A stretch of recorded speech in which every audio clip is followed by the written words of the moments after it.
अध्याय 5। गेरासा का अबदूत ग्रस्त। वे समुद्र के उस पार गेरासेनियों के प्रदेश पहुंचे। ईसा ज्यों ही नाव से उतरे, एक अबदूत ग्रस्त मनुष्य मकबरों से निकलकर उनके पास आया। वो मकबरों में रहा करता था। अब कोई उसे जंजीर से भी नहीं बांध पाता था, क्योंकि वो बारंबार बेड़ियों और जंजीरों से बांधा गया था। किंतु उसने जंजीरों को तोड़ डाला और बेड़ियों को टुकड़े टुकड़े कर दिया था। उसे कोई भी वश में नहीं रख पाता था। वो दिन रात निरंतर मकबरों में और पहाड़ों पर चिल्लाता और पत्थरों से अपने आप को घायल करता था। वो ईसा को दूर से देखकर दौड़ता हुआ आया और उन्हें दंडवत कर ऊंचे स्वर से चिल्लाया, ईसा, सर्वोच्च ईश्वर के पुत्र, मुझसे आपको क्या? ईश्वर के नाम पर प्रार्थना है, मुझे न सताइए। क्योंकि ईसा उससे कह रहे थे, अशुद्ध आत्मा, इस मनुष्य से निकल जा। ईसा ने उससे पूछा, तेरा नाम क्या है? उसने उत्तर दिया, मेरा नाम सेना है, क्योंकि हम बहुत हैं। और वो ईसा से बहुत अनुनय विनय करता रहा कि हमें इस प्रदेश से नहीं निकालिए। वहां पहाड़ी पर सूअरों का एक बड़ा झुंड चल रहा था।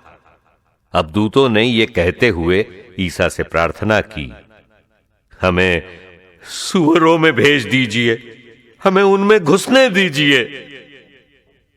ईसा ने अनुमति दे दी। तब अबदूत उस मनुष्य से निकलकर सूअरों में जा घुसे और लगभग 2000 का वो झुंड तेजी से ढाल पर से समुद्र में कूद पड़ा और उसमें डूबकर मर गया। सूअर चराने वाले भाग गए। उन्होंने नगर और बस्तियों में इसकी खबर फैला दी। लोग ये सब देखने निकले। वे ईसा के पास आए और ये देखकर भयभीत हो गए कि वो अबदूत ग्रस्त, जिसमें पहले अबदूतों की सेना थी, कपड़े पहने शांत भाव से बैठा हुआ है। जिन्होंने ये सब अपनी आंखों से देखा था, उन्होंने लोगों को बताया कि अबदूत ग्रस्त के साथ क्या हुआ और सूअरों पर क्या क्या बीती। तब गेरासेनी ईसा से निवेदन करने लगे कि वे उनके प्रदेश से चले जाएं। ईसा नाव पर चढ़ ही रहे थे कि अबदूत ग्रस्त ने बड़े आग्रह के साथ ये प्रार्थना की, मुझे अपने पास रहने दीजिए।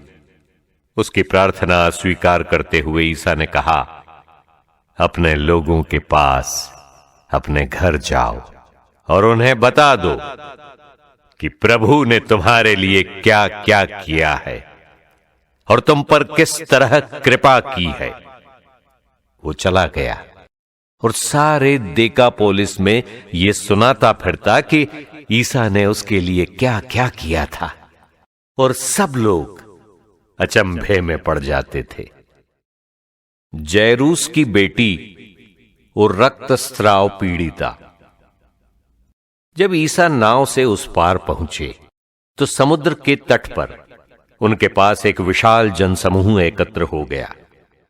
उस समय सभागृह का जैरूस नामक एक अधिकारी आया। ईसा को देखकर वो उनके चरणों पर गिर पड़ा और ये कहते हुए अनुनय विनय करता रहा, मेरी बेटी मरने पर है, आइए और उस पर हाथ रखिए, जिससे वो अच्छी हो जाए और जीवित रह सके। ईसा उसके साथ चले। एक बड़ी भीड़ उनके पीछे हो ली और लोग चारों ओर से उन पर गिरे पड़ते थे। एक स्त्री 12 बरस से रक्तस्राव से पीड़ित थी। अनेक वैद्यों के इलाज के कारण उसे बहुत कष्ट सहना पड़ा था और सब कुछ खर्च करने पर भी उसे कोई लाभ नहीं हुआ था। बल्कि वो और भी बीमार हो गई थी। उसने ईसा के विषय में सुना था और भीड़ में पीछे से आकर उनका कपड़ा छू लिया, क्योंकि वो मन ही मन कहती थी, यदि मैं उनका कपड़ा भर छूने पाऊं तो अच्छी हो जाऊंगी। उसका रक्तस्राव उसी क्षण सूख गया और उसने अपने शरीर में अनुभव किया कि मेरा रोग दूर हो गया है। ईसा उसी समय जान गए कि उनसे शक्ति निकली है। भीड़ में मुड़कर उन्होंने पूछा, किसने मेरा कपड़ा छुआ? उनके शिष्यों ने उनसे कहा, आप देखते ही हैं कि भीड़ आप पर गिरी पड़ती है, तब भी आप पूछते हैं किसने मेरा स्पर्श किया? जिसने ऐसा किया था उसका पता लगाने के लिए ईसा ने चारों ओर दृष्टि दौड़ाई। वो स्त्री ये जानकर कि उसे क्या हो गया है, डरती कांपती हुई आई और उन्हें दंडवत कर सारा हाल बता दिया। ईसा ने उससे कहा, बेटी, तुम्हारे विश्वास ने तुम्हें चंगा कर दिया है, शांति प्राप्त कर जाओ और अपने रोग से मुक्त रहो। ईसा ये कह ही रहे थे कि सभागृह के अधिकारी के यहां से लोग आए और बोले, आपकी बेटी मर गई है, अब गुरुवर को कष्ट देने की क्या जरूरत है? ईसा ने उनकी बात सुनकर सभागृह के अधिकारी से कहा, डरिए नहीं, बस विश्वास कीजिए। ईसा ने पेत्रुस, याकूब और याकूब के भाई योहन के सिवा किसी को भी अपने साथ आने नहीं दिया।